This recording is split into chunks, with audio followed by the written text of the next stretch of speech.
Bonjour. Maintenant, ne m'en veuillez pas trop parce que c'est tellement bien enthousiasmant ce qu'il vient de raconter Olivier René Veillon, je trouve. Moi, je vais rentrer un petit peu dans le concret puisque je vais vous... des choses, disons, un peu moins gaies, puisque c'est l'enquête qui va être révélée. Alors, comme les choses changent beaucoup, comme vient de le dire Olivier René Veillon, il y a beaucoup de choses qui se transforment. Je dois vous préciser que cette enquête s'est déroulée sur une période de 3 mois, du 20 novembre au 15 janvier. Donc, comme il s'en passe beaucoup dans la profession, les gens qui ont répondu, donc ça s'est arrêté au 15 janvier. Elle a été élaborée avec des associations professionnelles représentatives, et c'est très très important pour l'industrie du rêve de faire ces enquêtes en collaboration étroite avec les associations professionnelles, puisque cette journée n'est qu'une caisse de résonance de leurs préoccupations, mais aussi de leur quotidien. Donc je les remercie beaucoup au nom des organisateurs de cette journée de rencontre. Je remercie les organisations professionnelles, des techniciens du cinéma français, d'être aux côtés de l'industrie du rêve, d'avoir amené une contribution, d'avoir participé à la rédaction des questions et d'avoir aussi permis à ce que cette enquête ait lieu. Alors, cette enquête s'inscrit donc dans un rapport un peu plus global du cinéma français. Et pour cela, je vais laisser la parole à Serge Siritsky, parce que c'est important de resituer cette enquête à l'intérieur du paysage global. Donc, merci Serge Siritsky, Écran Total, partenaire de la journée, de nous livrer ces éléments. Vous venez me rejoindre, Serge, ou vous restez votre... Non ? Ouais, voilà, il reste. Voilà. Oui, je vais resituer très très rapidement. Aujourd'hui, on va parler de tous les aspects de la filière, c'est-à-dire les aspects artistiques, techniques et économiques. Tous les gens qui sont ici savent qu'ils sont totalement liés. En ce qui concerne l'économie, il y a un rapport qui vient d'être publié par le BIP, commandé par le CNC, dont le conseiller vient de parler. C'est que la filière de l'image représente d'un point de vue économique une valeur ajoutée supérieure à celle de l'industrie automobile, de l'industrie pharmaceutique et de l'industrie des transports aériens. Alors, dans cette filière, il y a le cinéma, il y a aussi la télé, la vidéo et les jeux vidéo, mais les jeux vidéo, par les effets spéciaux, etc., sont liés au cinéma. C'est quand même assez important. Il y a quelques semaines, il y a un rapport qui avait été commandé par le CNC à messieurs Portugal et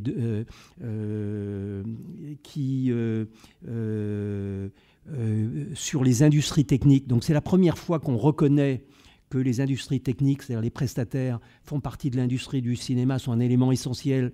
Et il y a une très grande fragilité de ce secteur, et ce n'est pas indifférent. Qu'est-ce qu'il faut faire pour que ça change? Parce que si ces industries techniques s'effondrent pour des raisons économiques, est-ce que le cinéma français peut survivre? Et puis, l'enquête dont Brigitte va parler auprès des techniciens, c'est une enquête très importante. D'une part, parce que moi, ce qui m'a frappé, c'est c'est une enquête qualitative. Il y a plus de 1000 techniciens qui ont répondu. En général, c'est assez rare. Hein. Quand on fait un sondage au niveau national, 1000 personnes, c'est d'accord. Mais au niveau des techniciens, c'est quand même beaucoup. Et moi, en lisant, en le parcourant, alors je n'ai pas fait de statistiques, mais j'ai vu quand même un certain malaise. En lisant des réponses. D'une part, le malaise de beaucoup de techniciens qui se plaignent d'être la variable d'ajustement au niveau des rémunérations, non pas sur des films dont le financement est difficile, mais sur des films où il y a des gens qui sont très très bien rémunérés, et puis eux, ils sont très en dessous des salaires de la convention collective qui n'a pas été signée par tout le monde. Deuxièmement, même s'ils sont bien payés, on rogne sur leur durée de tournage, leurs moyens, et ils se disent on ne peut pas apporter la qualité qu'on voudrait apporter. Donc ça, c'est extrêmement frappant. Alors, le cinéma français est envié dans toute l'Europe et même dans le monde entier, mais il faut se garder de l'autosatisfaction qui est assez habituelle. Parce que d'abord, il y a un paradoxe, c'est qu'il y a beaucoup d'argent, on fait beaucoup d'entrées, mais il y a quand même 40% de la production qui se fait à l'étranger.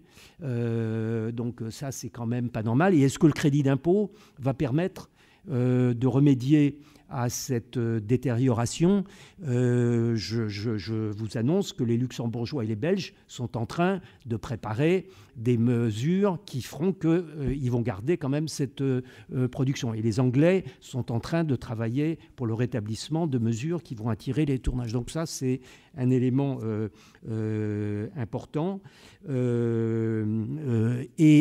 Ensuite, autre menace, c'est l'Europe qui devrait au contraire être le soutien des industries culturelles européennes. Or, vous savez qu'il y a le combat entre l'exception culturelle et la concurrence, et que toutes les aides de tous les pays européens sont menacées par une politique de détériorisation, c'est-à-dire qu'en gros, ils disent la région Île-de-France, si pour aider, il faut tourner dépenser une partie de l'argent en Île-de-France, ça, c'est pas bien. Mais alors, pourquoi est-ce que l'État ou les régions vont aider leurs industries culturelles si c'est pour aller investir l'argent ailleurs? Donc, c'est une menace très, très importante. Je pense que comme tous les États européens sont contre cette tendance de la Commission, ils arriveront à l'emporter, mais il faut le savoir. Et puis deuxièmement, le système français, ce n'est pas un système où c'est le contribuable qui paye, c'est un système où c'est le consommateur qui consomme les images et les diffuseurs, par l'intermédiaire des diffuseurs de ces images. On a instauré dans ce sens une taxe sur les fournisseurs d'accès Internet. Et Bruxelles conteste ce système. C'est une grosse partie, je crois que c'est un tiers du financement du CNC qui est en cause. Et pour l'instant, Matignon discute, il n'y a aucun accord au niveau européen et c'est toujours pas agréé. Hein. Et les recettes du CNC s'évaporent parce que les fournisseurs d'accès Internet disent « Attendez, Free ne paye pas ces taxes, pourquoi est-ce qu'Orange et Bouygues va les payer ?» Donc le budget tel qu'il se réalise, c'est pas du tout celui qui était prévu. Et il va y avoir des problèmes de recettes. Voilà, voilà le contexte général et je passe la parole à Brigitte sur cette enquête qui est, je trouve, passionnante. Elle a été menée par Anne Bourgeois et Kevin Gauthier et que, première révélation de la matinée, ils n'ont rien à voir avec la Sofres. C'est-à-dire que ce n'est pas une étude, c'est-à-dire que c'est une enquête qui a été réalisée dans le cadre de l'Industrie du rêve, un festival très important, formidable, qui a plus de 13 ans, mais qui n'a pas ni les compétences, ni l'ambition d'être un centre d'études. C'est très, très important. Si nous faisons une enquête tous les ans, c'est pour donner un éclairage à ces journées, c'est pour donner et recueillir des phrases concrètes, mais encore une fois, elle a été faite à partir des fichiers qui ont été croisés, des associations professionnelles et des fichiers de l'industrie du rêve. Donc envoyé à plus de 4000 techniciens. Au retour, 1200 réponses, 1100 françaises et un peu plus de 100 belges. Donc, le comparatif est un peu n'a pas grand intérêt, mais heureusement, nous le prenons en compte quand même. Et donc, je vais vous livrer les deux résultats. Alors, on a donc posé 22 questions. Certaines ont amené des commentaires, pas toutes, hein, des commentaires libres. Et donc, je vous ferai un petit résumé de ces commentaires. Je dois aussi vous préciser que, en effet, c'est important, comme dit Serge, l'importance des réponses, mais moi, qui ai vraiment lu et relu l'ensemble des commentaires, qui sont à votre disposition tous sur le site de l'Industrie du Rêve, c'est assez étonnant, c'est assez troublant, et je dois le dire à quel point tous les commentaires ne sont pas du bavardage, ne sont pas des mots comme ça. Il y a une incarnation de la manière dont les gens parlent, une grande générosité dans les propos, et bien sûr une prise en compte spécifique de chaque métier, que ce soit des monteurs, que ce soit donc la lumière, le son, les directeurs de production, mais aussi, et ça c'est vraiment, vraiment la particularité de ces retours d'enquête, une conscience globale, une prise en compte et une façon de se sentir concerné, en effet, par l'industrie, autant que par sa propre réalité. Alors, bon, bah, la parité n'est pas encore dans le milieu, hein. 66% d'hommes, 33,9% de femmes sur ces 1200 réponses. Au niveau des âges, donc vous avez vu, pour la facilité de lecture, vous m'entendez, vous regardez, vous avez des pourcentages, vous avez aussi le petit dessin en bas. Je ne vais pas vous lire les petits virgules à côté, donc, mais entre 20 et 30 ans, 10%, entre 30 et 40, 22%, entre 40 et 50, 33,6%, plus de 50 ans, 34%. On peut dire que donc c'est des professionnels confirmés qui ont majoritairement répondu. Mais encore une fois, à cause des fichiers, est-ce qu'il y a plus de professionnels confirmés dans les fichiers des associations et de l'industrie du rêve? Ça peut jouer. Où travaillez-vous le plus souvent? En France, en majorité, 93%, Belgique, 2%, Luxembourg, autres.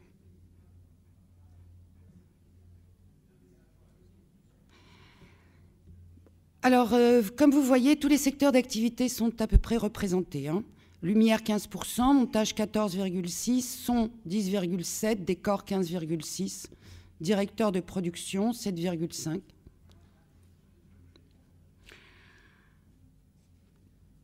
Alors, dans les autres, qui représentent 34%, profession,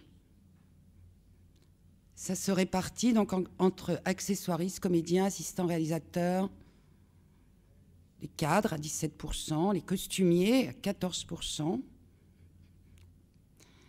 la post-production globalement à 14%.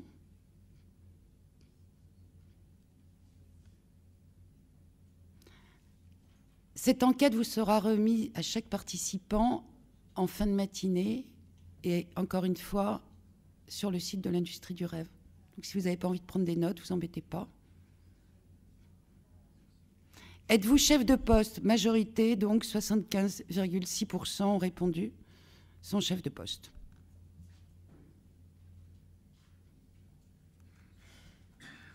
Salarié intermittent à 88%.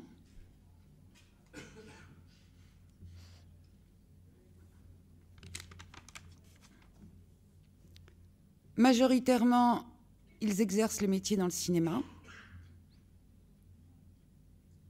et de façon également répartie entre le cinéma et la télévision, 27%.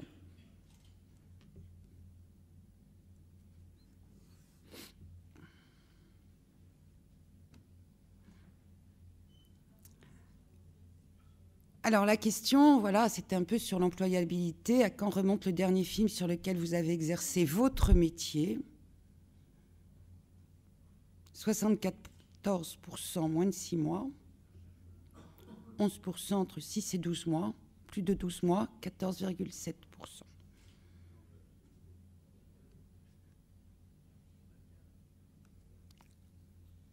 Donc c'est une enquête sur le parcours des techniciens. La formation est importante, et on le verra aussi dans les commentaires. 20,6% école de cinéma public, école de cinéma privé, donc vous voyez, c'est important aussi, 18%. Tu fermes, Kevin.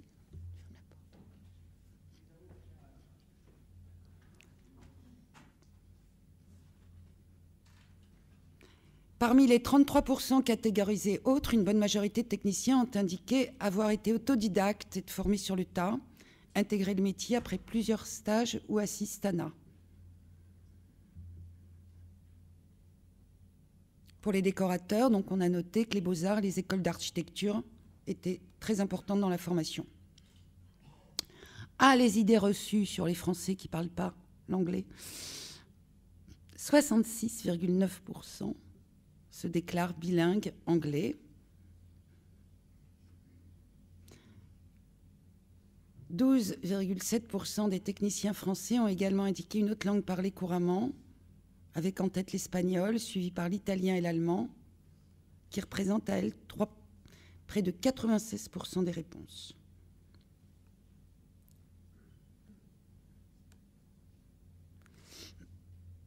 Avez-vous suivi une formation continue dans votre carrière? Oui, 46%, non, près de 54%. Et en moyenne, quand ils l'ont suivi, 2,5 fois. Pourquoi? Pour améliorer vos compétences, 82,8%. Pour apprendre un nouveau métier, 20%.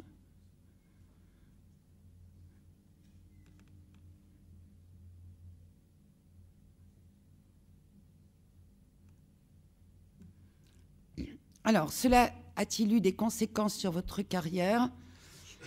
Oui, en France, 37%. Et là, on peut tout de suite sauter sur le non, qui est quand même près de 44%. Il n'y a pas eu de conséquences.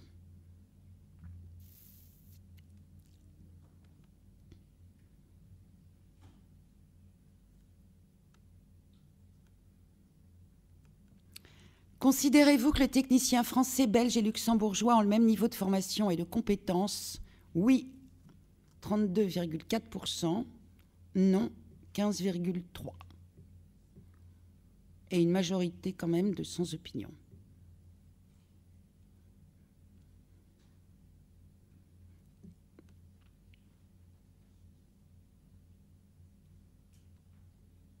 Considérez-vous le niveau de formation de la nouvelle génération de techniciens qui arrivent sur le marché est suffisant? Une petite faute. Hein. Considérez-vous que le niveau de formation? Oui, à 53,6%. Non, à 46,4%.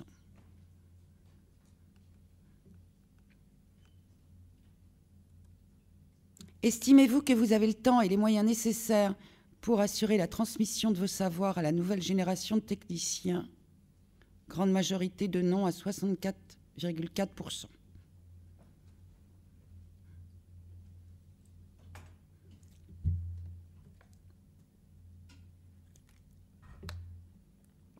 Dans le contexte économique actuel, être bien formé représente-t-il toujours une valeur ajoutée? Oui, 83%.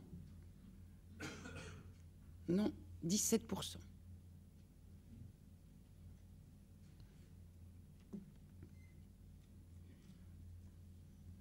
Quelles sont les principales difficultés économiques que vous rencontrez dans votre métier? Et là, on avait demandé plusieurs choix possibles.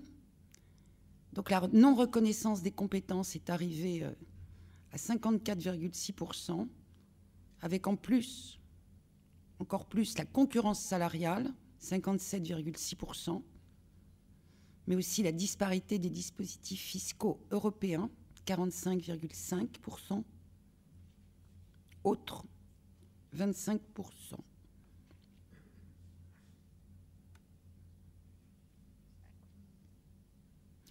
Un projet de travail pour lequel vous aviez été initialement choisi a finalement été confié à un autre technicien. Pour quelle raison? Coproduction européenne, 17%, délocalisation, 26,3%, Salaire demandé 22,8, 33,9%. Je n'ai jamais été confrontée à une telle situation.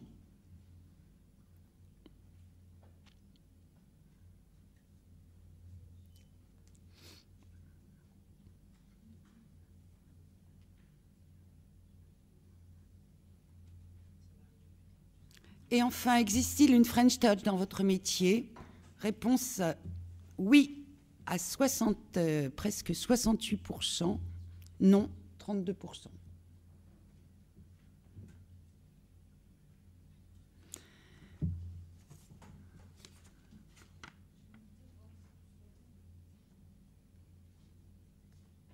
Alors, quelques mots donc sur les commentaires avant d'aller voir du côté de nos amis belges.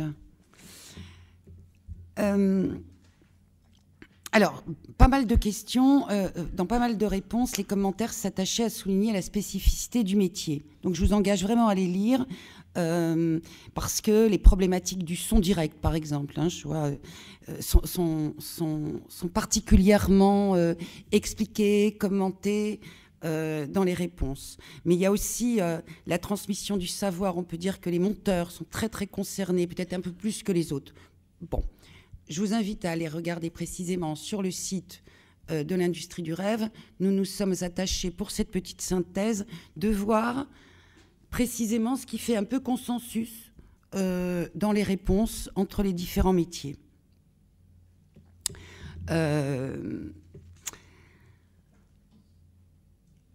Sur les 1200 réponses, donc il y a aussi une majorité de personnes de plus de 50 ans, donc c'est aussi important dans leur regard et dans leur manière de répondre, faut s'en rappeler. Une impression générale de malaise, c'est le mot le plus soft que j'ai envie de dire pour une Made in France, j'ai employé un mot français, ressort de l'ensemble des commentaires. Et aussi une certaine tristesse.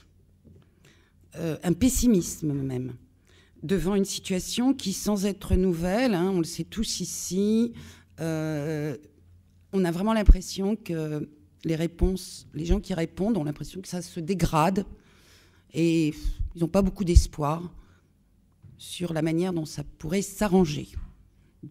Je dirais même, dans certains commentaires, une petite lassitude. Parce qu'il le rappelle ou on l'entend derrière les mots, et puis ça paraît, il faut toujours le rappeler, on ne choisit pas ses métiers comme on en choisit un autre. Il y a d'abord une notion d'engagement, on aime le cinéma, on s'engage pas simplement, les techniciens du cinéma français ne sont pas des réparateurs de boulons ou des spécialistes de la technique seulement. C'est aussi des gens qui sont des citoyens, concernés par l'ensemble de les problématiques, et ils le redisent souvent, et aussi la survie de cette industrie auquel ils sont très attachés les concerne au plus haut point, y compris pour leurs enfants, leurs collègues plus jeunes. Alors, on pourrait résumer, il ressort des causes de ce malaise, on pourrait dire un télescopage, une accélération de la dérégulation de l'organisation du travail qui va de la préparation au tournage et à la post-production grâce ou à cause du numérique. Ça, d'un côté, qui rend compte le manque de financement, le rétrécissement des guichets en France associé aux différents dispositifs fiscaux qui contraignent ou qui permettent aux producteurs de délocaliser des tournages. Ce télescopage de ces trois éléments fait que c'est un système. Et les commentaires dénoncent unanimement un système, plus qu'une histoire d'individus. Et ils vivent très mal cette situation de concurrence jugée déloyale et ne le réduisent pas à leur situation personnelle. C'est bien question de la survie, de la pérennité d'une industrie qu'il s'agit, y compris quand les commentaires regrettent l'absence de reconnaissance des compétences, vous avez vu en majorité dans les résultats, ou des espaces de transmission du savoir. Entre les contraintes des coproductions, des délocalisations, des disparités fiscales, le sentiment qu'être bien formé et avoir de l'expérience ne représente plus grand-chose existe. on peut lire des phrases comme « Les producteurs se fichent de la formation des gens sur 80% des films ». Les techniciens ne sont que des points et cela entraîne des équipes, justement des équipes qui n'en sont pas. C'est-à-dire on constitue des équipes pas du tout en fonction des compétences ou des désirs d'un producteur ou d'un réalisateur, mais avec des obligations précisément qui renvoient à la territorialité des aides. Ce qui est une valeur ajoutée, c'est d'accepter n'importe quel salaire. On a ce genre de commentaires sur la question des valeurs ajoutées. Et votre lieu d'imposition compte bien plus que votre niveau de formation. Une certaine lassitude du « faites un effort pour le film », qu'ils ont l'impression d'entendre beaucoup. Alors, des fois, est-ce que c'est la conséquence du sous-financement de projet? Mais il se pose la question jusqu'où ça peut être aussi l'incompétence de la production. Cela fait partie du malaise, de cette impression de gâchis. Cela dépasse leur propre situation, un sentiment d'interchangeabilité. Plusieurs commentaires mettent en évidence le fait que la nouvelle génération, d'un côté, pense quelquefois tout savoir et veut évoluer trop vite, et que certaines productions favorisent ce phénomène en prenant des chefs de poste moins chers. Ce sont ces profils moins expérimentés qui vont accepter des salaires bas pour plus de responsabilités. Et comme dit un commentaire qui résume tout à fait ça, le moins cher est plus vendeur, et pourtant, plus de compétences égale plus d'efficacité, égale gain de temps, égale gain d'argent pour la production. Cherchez l'erreur. Ils disent aussi, un technicien bien formé ayant de l'expérience est davantage garant d'une économie de temps, donc d'argent pour la production. À ces constats, la nouvelle génération répond « Oui, mais on est propulsé plus vite, plus haut, car moins cher. » Ils en sont absolument conscients. Et on a intérêt à avoir une vraie base et une vraie formation. Et là où toutes les générations s'entendent d'une manière vraiment unanime, c'est pour dire que de toute façon, hier ou demain, on apprend son métier que par l'expérience et aussi par le réseau. Et que malheureusement, ce ne sont plus qu'aujourd'hui les écoles de cinéma qui sont les principaux endroits de transmission du savoir, au détriment du tournage, du terrain, à cause du manque de temps, à cause des stagiaires qui remplacent les assistants. Et comme c'est là où se trouve la majorité de l'expérience du réseau, bah c'est bien le problème pour la transmission du savoir. La majorité des commentaires pensent que les écoles de cinéma sont très, très importantes. Il y a un plébiscite sur les écoles comme la FEMIS Louis Lumière ou l'INSAS en Belgique, qui sont vécues comme de très bons niveaux et équivalentes. Par contre, globalement, un regard assez négatif sur la multiplication des écoles privées, avec un grand manque, en général, un grand manque de culture pour les jeunes générations. Les techniciens sont aussi des artistes et il y a certaines formations qui ne prennent pas assez en compte, formation technique au détriment de la formation artistique. De plus, la multiplication de ces écoles entraînerait une saturation du marché. Cette saturation du marché qui rencontre aussi, en plus, le numérique, qui rend le métier plus accessible à plus de monde. Au niveau de la French Touch, je vous remercie d'accueillir et de saluer celui qui a été dès la première fois, M. Michel Gast, à la création de l'industrie du rêve.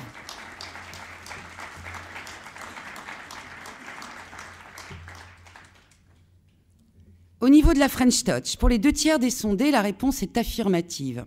Elle existe.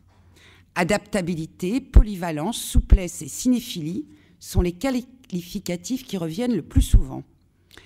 La French Touch caractérise également la structure des équipes de films français, plus réduite que celle des équipes anglo-saxonnes. Le système des Français semble reconnu. Exception donc sur la synthèse, comme je vous disais tout à l'heure, sur la French Touch, on a vraiment, ils pourront le commenter parce qu'ils vont être appelés tout le temps, on a vraiment un gros focus sur le son direct qui appartient vraiment à la French Touch. Alors, il y a aussi des commentaires négatifs. et de Français, je précise. Les Français se croient supérieurs, c'est ça la French Touch. Je vous évite le commentaire « le vin à la cantine », qui serait une caractéristique, mais enfin... Non, mais on entend des trucs comme « les Français se croient supérieurs, au centre du monde, narcissiques sur les plateaux ». Et puis, il y a un gros tiers qui est plutôt dubitatif sur le thème du French Touch.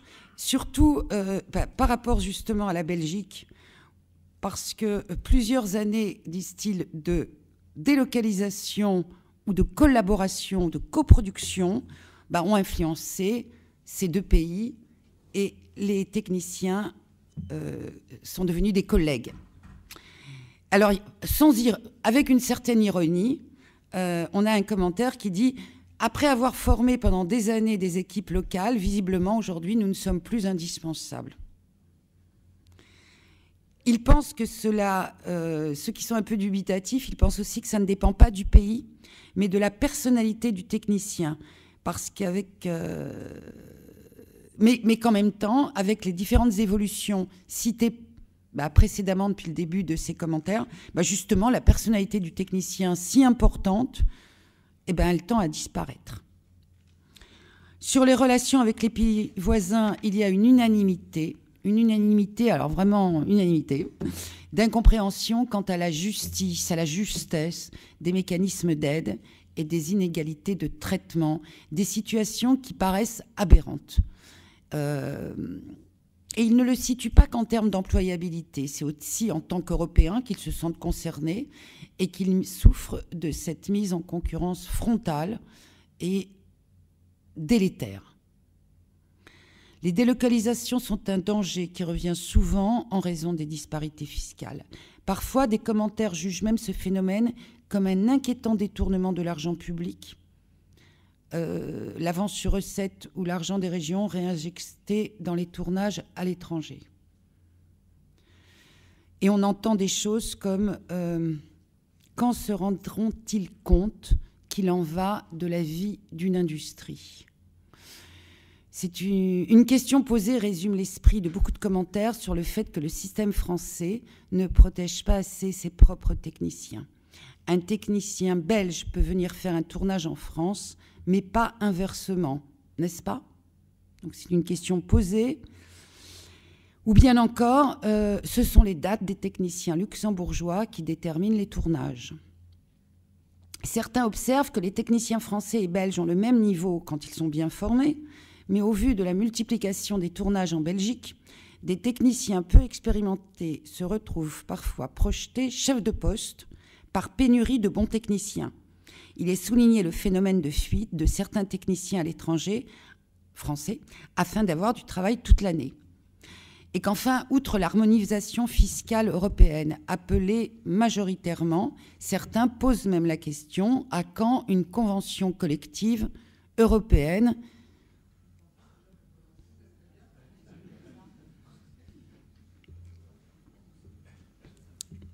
Voilà, alors, voilà pour ce qui est de la réaction de ces 1000 et quelques réponses françaises. Je vous propose de faire un petit tour chez nos amis belges. Encore une fois, beaucoup moins de réponses. Donc, on va relater les choses d'une manière plus rapide, mais néanmoins précise. Donc, Censi belge, 70% d'hommes. Bon, ça va, ils ne nous ont pas rattrapés sur la parité. Femmes, 30%. Alors, vous avez vu en dessous les chiffres rouges, c'est pour vous rappeler les chiffres français, qui ne peuvent être comparés avec précaution, à cause des disparités de réponses. Tranche d'âge majoritaire, 30-40 ans, 40-50 ans. De la même façon, la plupart travaillent principalement en Belgique. Et ils sont aussi en majorité chefs de poste. 58% travaillent majoritairement pour le cinéma, 26% pour la télévision, 74% ont travaillé ces 6 derniers mois. C'est un peu comme les Français, pareil, maman.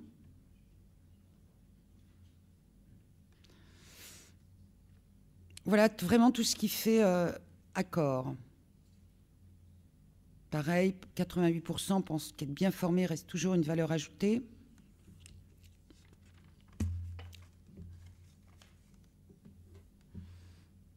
Et ils rencontrent les mêmes principales difficultés économiques. Donc beaucoup de points communs, mais des différences. Donc on vous a sorti les questions où il y avait des différences un peu notables, en particulier sur la formation initiale. 49%, une grande majorité pour les écoles publiques, beaucoup moins pour les écoles privées. On peut peut-être imaginer qu'il y en a moins.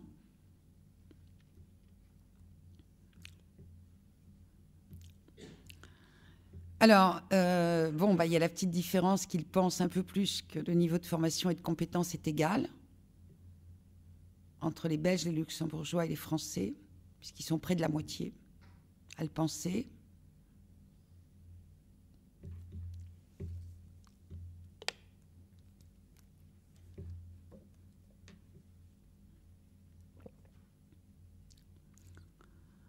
Et ils estiment qu'ils sont supérieurs dans leurs réponses à penser qu'ils ont plus de moyens pour assumer la transmission des savoirs à la nouvelle génération. Majorité, donc 53,8%.